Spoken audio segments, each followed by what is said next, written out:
बड़ों को मेरा प्यार भरा पहला अगर छोटों को मेरा ढेर सारा प्यार। कैसे हो आप लोग? आई होप कि आप सभी लोग ठीक होंगे और मेरे व्लॉग्स को एंजॉय कर रहे होंगे। आज मेरी मम्मी लंच में कुछ स्पेशल बनाने वाली है। उत्तराखंड के फेमस भटके डुबके बनाएंगी वो लंच में। तो मैंने सोचा कि यार मम्मा इतनी बढ़िया डिश बना रही है और मैं आप लोगों के साथ रेसिपी शेयर ना करूँ, ये गलत हो जाएगा। तो आप लोगों के साथ मैं रेसिपी शेयर करूँगी। अगर आप पहाड़ी हो तो देखकर एंजॉय करना, एंड अगर आप उत्तराखंड से नहीं हो ना तो कोई नहीं, आप देखो। एंड अगर आपको रेसिपी पसंद आए ना तो ट्राई ज़रूर करना। एंड मैं लंच के टाइम पर ब्लॉग कंटिन्यू करूँगी, तब तक थोड़ा पढ़ लेती हूँ। अभी तो सुबह के 9 ही बज रहे हैं, लंच में टाइम है, बट मेरे को मम्मा ने बता दिया था तो मैंने सोचा कि चलो अभी ब्लॉग की स्टार्टिंग कर देते हैं। तो लंच के टाइम पर मैं ब्लॉग कंटिन्यू करूँगी, तब तक आप ब्लॉग में बने रहो। तो ये है भट्ट और इनके बनाएंगी मम्मी डुबके। और भट्ट जो होते हैं ना उनकी चुरकानी भी बनाई जाती है, पर वो चुरकानी बनाने के लिए जो भट्ट होते हैं वो अलग होते हैं, इससे मोटे भी होते हैं। तो इनको पहले मम्मी भिगाएंगी। चुरकानी भी, लेकिन ये डुबकों के लिए स्पेशल है। हाँ, ये ना थोड़े ज़्यादा सही रहेंगे डुबके बनाने में, तो इसके मम्मी डुबके बनाएंगी। ये देख लो आप। तो ये है वो भिगाए हुए भट्ट, आप देख सकते हो, जिनके डुबके बनाएंगे मम्मा। फूल गए अब। हाँ, भिगाने के बाद फूल जाते हैं तो सिलबट्टे में पीसेंगी इन्हें जीरा, लहसुन और हरी मिर्ची के साथ। तो सब साथ में जब पीसेंगे तो टेस्ट ज़्यादा अच्छा आएगा। बाकी मसाले सूखे भी डालूंगी। हाँ, वो बाद में डालेंगे। फिलहाल जो मेन हम पीसने हैं वो हम ऐसे सिलबट्टे में साथ में पीस रहे हैं।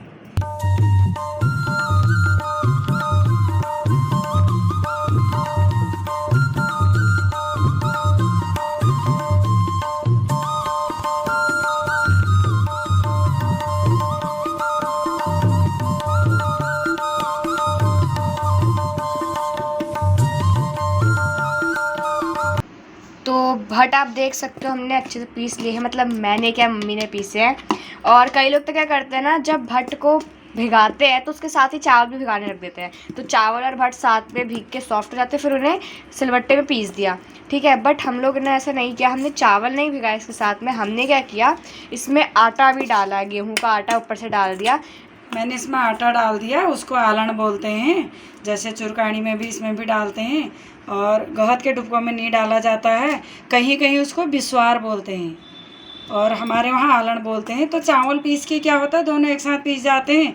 मैंने आटा डाल दिया। मैंने तो शुरू से ही ऐसे ही बनाया, चावल कभी नहीं भिगाए मैंने भट्ट। अगर आपको चावल वाला तरीका ट्राई करना तो आपको क्या करना पड़ेगा, भट्ट के साथ चावल भिगाने पड़ेंगे। कभी ट्राई कर लूंगी। फिर उसके बाद भट्ट के साथ उन्हें सिलबट्टे में पीस दिया। थोड़ा तो आटा डालना होता है ताकि ये पतला ना दिखे। तो हमने इसमें आटा डाल दिया, देख सकते हो इसका थोड़ा थिक पेस्ट बन गया, नहीं तो ये थोड़ा लिक्विड लिक्विड सा हो रहा था एकदम। सो गाइस, हमने तेल गरम कर लिया था, अब हम इसमें डाल रहे हैं, मतलब डाल दिया था हमने जीरा। इसके बाद इसमें हमने डाल दिया जखिया।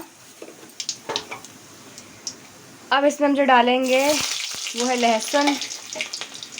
पहले प्याज डालेंगे, क्योंकि प्याज भुनने के बाद कम टाइम लगेगा ना फसेन में रहने का, नहीं तो पहले मिर्ची डाल दूंगी। इतने देर प्याज के छींटे जो पड़ रहे हैं ना हाथ में, प्याज भुनने तक तो, नहीं तो ये घर में रहने लायक नहीं होगा लाल मिर्ची ज़्यादा, फिर इसकी स्मेल फैल जाती है। हमारे यहाँ इसको खौसैन बोलते हैं कि खौसैन फैल गई। तो फाइनली हमने डाल दिया है भुनी हुई लाल मिर्च। थोड़ा प्याज अब गुस्से में नहीं है, उस टाइम पे कुछ ज़्यादा ही। और हमने डाल दिया इसमें पेस्ट, जो हमने पूरा बनाया हुआ था पेस्ट, भट्ट पीस कर। इधर खिड़की से इतनी हवा आ रही कि गैस भी उड़ जा रही। मैंने थाली लगाई थी इधर से। ये देखो, सरसों के तेल में बहुत अच्छा होता है, टेस्ट बड़ा सही आता है इसका। वैसे भी हर खाना सरसों में ही बनाना चाहिए, रिफाइंड बहुत कम यूज़ करना चाहिए पूड़ी उड़ी में, तो ये तो और भी अच्छा दिखता है। इसमें हल्दी डालने की ज़रूरत नहीं होती है, बस थोड़ा चुटकी वाला हम डालेंगे, क्योंकि हल्दी के बिना खाना हमारे अच्छा नहीं मानते हैं बनाना। देखो, थोड़ा चुटकी भर डाल दिया बस। धनिया डालेंगे। वैसे जो नॉर्मल चीज़ होती है वो हमने पीस दी थी, अब ऊपर से नॉर्मल जो मसाले वगैरह होते हैं वो डाल रहे हैं। और ज़्यादा मसाले भी नहीं डालने, बस नॉर्मल नमक और धनिया पाउडर, इस तरह से। और इसे पकाएंगे और थोड़ी देर में रेडी बस। तो हमारे भट्ट के डुबके आप देख सकते हो पक रहे हैं, ये देखो, थोड़ी देर में रेडी हो जाएंगे। ये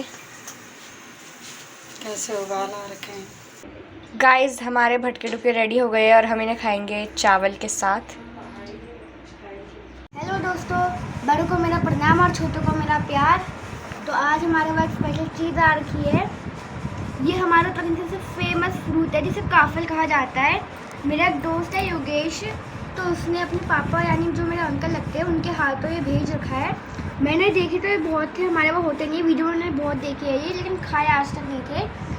तो आज योगेश के बेटे से मेरे को आज ये चटनी को मिल रहा है। तो गाइस देखते कैसे होता है। अच्छे हो रखे हैं। और गाइस योगेश ने मेरे लिए ये भी भेज रखे हैं नींबू। थैंक यू अंकल और थैंक यू योगेश। मैंने अपने लाइफ में पहली बार काफल खा रखी है। सो गाइस आप भी खा लीजिए। और ये जो टोकरी है ना, ये हमने इसमें ऐसे नहीं रखी है, पहले से उधर से अंकल ने मेरे लिए ऐसे गिफ्ट की तरह से पैक करके से गांठ बांध के जैसे दे रखा था। पहले मैं सोचा था इसमें क्या होगा, फिर पता चला कि काफल है। और गाइस ये है नींबू। नींबू तो मम्मी को बहुत अच्छे लगते हैं, तो इसको मम्मी भी खाएंगे, मैं भी और मैं भी खाऊंगा। तो गाइस कितने अच्छे लग रहे हैं ना। और ये भी हमारी पहाड़ की धरोहर है।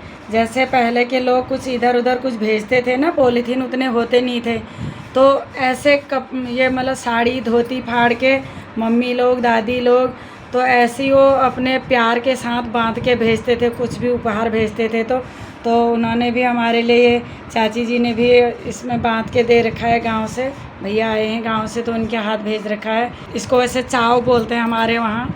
तो एक कपड़े के टुकड़े में बांध के कोई भी पकवान, कोई भी तोहफा, किसी के लिए भी कुछ भेजा जाता था गांव से, तो एक कपड़े में बांध के भेजा जाता था। तो उन्होंने अपने प्यार के साथ इसी में बांध के भेज रखा है, टोकरी सहित। इतना अच्छा लग रहा है ना, मतलब मम्मी की याद आ रही। मम्मी भी ऐसे ही सामान बांध के भेजती थी। तो गाइस इन्होंने तो लीव तक भेज रखे साथ में काफल के। ये उसकी सो भी हैं और उसके मतलब वो सिकुड़े नहीं, दबे नहीं करके उसकी सेफ्टी के लिए भी हैं। काफल ही नहीं खाए थे, लीव कहाँ से देखते। देखो आज कितने अच्छे लग रहे हैं, वाह। तो आप भी खा लीजिए दोस्तों।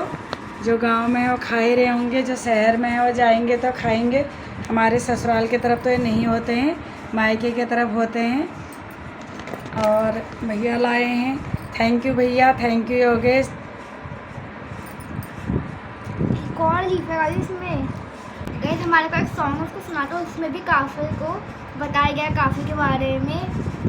पेरुपा को बारू मासा, पेरुपा को बारू मासा, नरन कफल पाको चेता मेरी चेल, नरन कफल पाको चेता मेरी चेला।